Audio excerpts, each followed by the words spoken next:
noches y bienvenidos a esta nueva transmisión que tenemos. Contamos con la presencia de personas versadas y conocedoras acerca de este tema tan importante de lo que es el nacimiento de Jesús y qué significa, sobre todo para nuestra época. ¿Por qué es tan importante? ¿Por qué permanece en medio de la sociedad? ¿A qué se debe que tiene tanta influencia, moviliza tantas masas, ¿no?, a nivel mundial, sobre todo en el mundo de Occidente? Y para ello nos acompaña Moisés Asto, también el pastor David Ricaldi, quien se desempeña en el campo del evangelismo. Contamos con la presencia del pastor y abogado Ángel Espinosa. Asimismo nos acompaña Daniel Torpoco, quien es ingeniero agroforestal y quien nos va a dar una mirada a partir del espacio secular en cuanto a este conocimiento. Y también está el psicólogo y teólogo Daniel González. Mi nombre es Daniel Tirado y los invito a que nos acompañen en esta audiencia.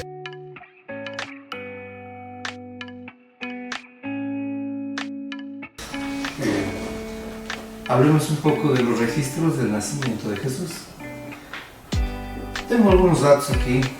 María y José se registran para el censo bajo el gobernador Quirino.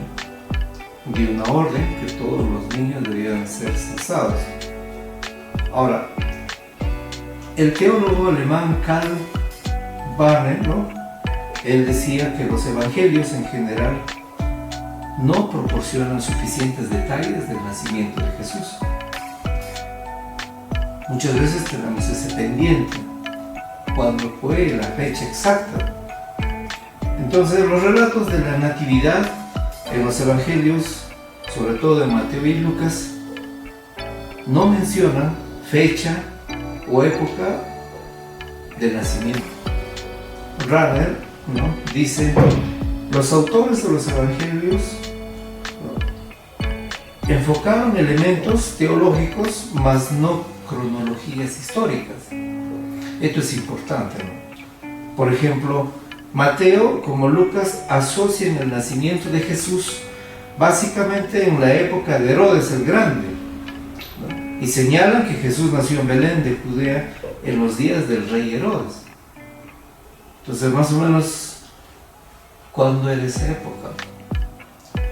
¿Qué año fue? Entonces, saquemos la cuenta. Pudo haber nacido el año 4 antes de la era. ¿Qué opinan ustedes? Propiamente se propone que Jesús habría nacido el año 4 antes de Cristo. Antes de Cristo. Claro, porque esa expresión antes de Cristo ya viene a ser una cronología, ¿no?, Exacto, que está dentro de la historia. Eso es lo que dice: Cristo nació antes de Cristo. Cristo nació antes de Cristo. ¿Y cómo es eso? Ahí es importante entender ya los almanaques, como le conocemos nosotros, o los calendarios, ¿no? Los calendarios. Porque si nos ceñimos al calendario gregoriano, empieza, diríamos, de cero, aunque no tiene también, y el calendario hebreo. Y si entendemos toda esa cronología y hacemos una comparación, ahí es donde ya podemos comprender que Cristo nació antes de Cristo. Y como decía Moisés, el año 4, pero hay otros estudiosos, como por ejemplo César Vidal hace un comentario y dice que fue el año 6 o 7, ¿no? 6 o 7, 4. Pero está por ahí la fecha del nacimiento de Cristo, ¿no? 4, 5, 6 o 7, de acuerdo a la cronología y a los evangelios Mateo y Lucas. A la muerte de Herodes, el año 4 aproximadamente, de acuerdo a los historiadores, Josefo dice el año 4. Entonces, sacando cuentas y matemáticas, más o menos por ahí, ¿no? 4, 5, 6 o 7. Antes de Cristo. 4 y 7 antes de Cristo, ¿no? Por ahí sería. Aunque cuando hablamos de Jesús todo es debatible, ¿no? Por ejemplo, si seguimos la cronología de Antonio Piñero, que es un biblista y lingüista, él afirma de que posiblemente Jesús nació el año 1 después de Cristo. Uno después de Cristo. Según la cronología que él sigue, ¿no? Una cronología un poco más tardía. Entonces, la propuesta. Entre el año 4 antes de Cristo al 7 antes de Cristo. Ese es el promedio. Por ahí sería. Y la propuesta de Antonio Piñero, el año 1 después de Cristo. 1 después de Cristo. Entonces estamos en ese margen que en realidad no es tan lejano. Es un margen aceptable, ¿no? Es un rango de tiempo muy, muy cercano. Entre el 4 antes de Cristo y el 1 después de Cristo. Está por ahí. Lo que es curioso, como se dice, el día exacto definitivamente, como ya mencionó Moisés, no nos da datos, las escrituras no nos dicen un día exacto. No nos dicen un día exacto, no nos mencionan un mes exacto, solamente nos dan referencias generales. Aunque siguiendo otra vez la cronología del Dr. Ralph Kerr, que escribió el libro Babilonia, un misterio religioso, hace un cálculo basándose en Lucas, capítulo 1, basándose en el anuncio del ángel a Zacarías, el padre de Juan el Bautista. Como Zacarías era sacerdote, no sé, tenía que oficiar más o menos en el mes de octubre, el ángel le anuncia que van a ser su hijo, sacando la fecha, que se basa en Lucas capítulo 1, Juan el Bautista podría haber nacido ahí en el mes de abril de nuestro calendario. Y Juan el Bautista era mayor que Jesús, según el relato de Lucas, por 6 meses, ¿no? Entonces posiblemente, según esa cronología, Jesús había nacido en el mes de septiembre. ¿En el mes de qué? Porque también era otoño, no era invierno. Y los pastores podían salir con sus rebaños en la madrugada, ¿no? Como nos relata el Evangelio. Guiándose por esos datos, por esos detalles que aparecen en el texto también, ¿no? Claro. Como un aspecto del paisaje, ¿no? Así es. Aunque no dice exacto el día, pero da indicios. Eso es lo que se maneja por lo menos en el derecho penal, cuando uno va a descubrir un delito, pero no hay un testigo presencial, un testigo directo que haya visto, por ejemplo, el homicidio de fulano de tal, ¿no? Entonces se trabaja por indicios, ¿no? Indican, ¿no? Entonces los textos, los evangelios, indirectamente indican fecha, mes, cronología, ¿no? El hecho de que dijera que ahí hay pastores y en Jerusalén pastores en diciembre está nevando, no hay pastor, indica que el mes no es en diciembre, Descartado. realmente en diciembre. no es descartado completamente diciembre. Ahora iríamos por el día, que es mucho más difícil. Pero si ya estamos descartando diciembre, estamos descartando el 25 de diciembre también. Claro, eso es la fiesta de la Saturnalia en Roma. Claro. La fiesta de la Saturnalia en Roma se festejaba en esas fechas, ¿no? En honor al dios Saturno. Ya, en honor al dios Saturno se festejaba en diciembre, el 25, 26, 27, o algunos festejaban en enero. Entonces, con el afán de que, porque esta fiesta de Saturnalia era una fiesta pagana, era una fiesta en contra de toda la moralidad que afectaba a la sociedad, y dijeron, ¿y ahora qué hacemos? Convertimos esa fiesta en una fiesta buena, diríamos, y ahí es donde le ponen ya la fecha más o menos. Pero en ese contexto, en ese tiempo también no se podía, o sea, se tenía la idea de llegar a todo el mundo, ¿no? Y cómo llegar a esa gente, ¿no? Ahora no, porque tenemos un sistema muy avanzado, ¿no? De poder más o menos tener buenos indicios, de poder calcular más o menos el mes, ¿no? En ese tiempo se usó ese método para evangelizar, ¿no?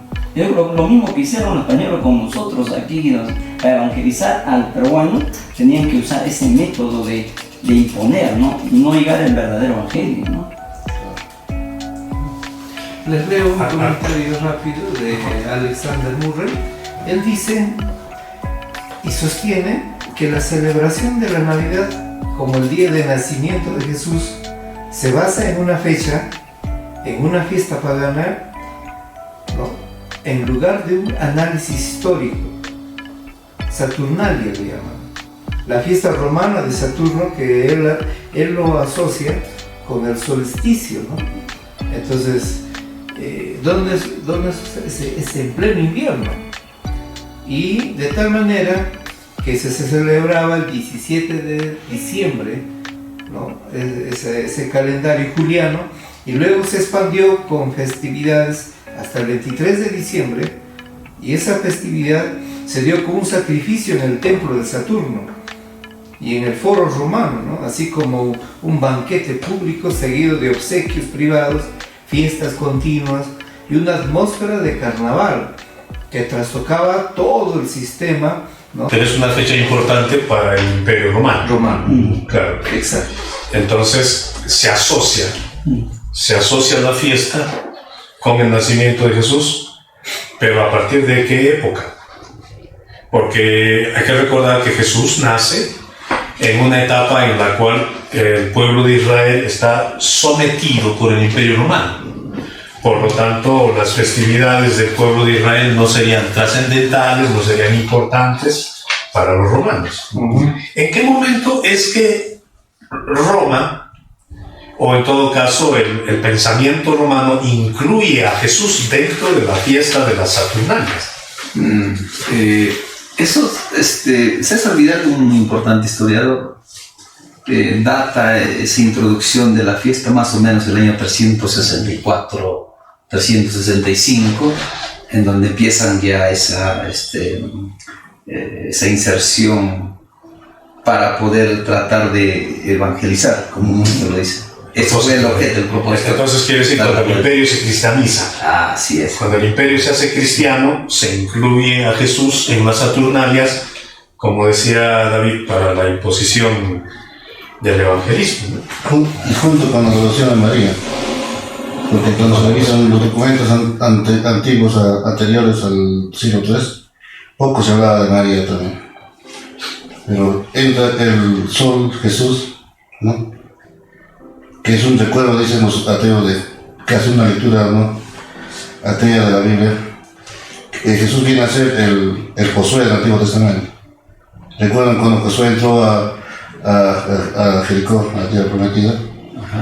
El sol se detuvo, se dio sol. Entonces Jesús vendría a ser también ese mismo Dios sol, ¿no? Pero eso es una lectura atea, ¿no? Una lectura atea. Pero que coincide con lo que estábamos diciendo acerca de la idea que tenían los romanos de utilizar el cristianismo para fortalecer su poder. Entonces ahí hay un interés político. También hay un interés político. Hay un interés político. Y esto es muy importante. Percibo que es bastante importante porque al fusionar un aspecto político con un aspecto religioso, de alguna manera, desde el pensamiento de aquella época, se garantiza, ¿no?, número uno, la legitimidad del ejercicio del poder. Se garantiza, ¿no? El emperador ya está legitimado por una divinidad a la cual tanto la gente de la élite como la gente del pueblo están ligados, ¿no? Tanto la élite como el pueblo aceptan a Jesucristo, un hombre visto como Dios, un gran maestro, de una persona bastante influyente en el aspecto ético, de gobierno, etc. Entonces se va legitimando el ejercicio del poder del Imperio Romano desde varias aristas en un solo personaje, que vendría a ser Jesucristo. Y es un manejo más que religioso político, ¿no? Roma trataba de manejar sus fechas por causa de esta fiesta, ¿no? Entonces se entramparon en el 25 de diciembre.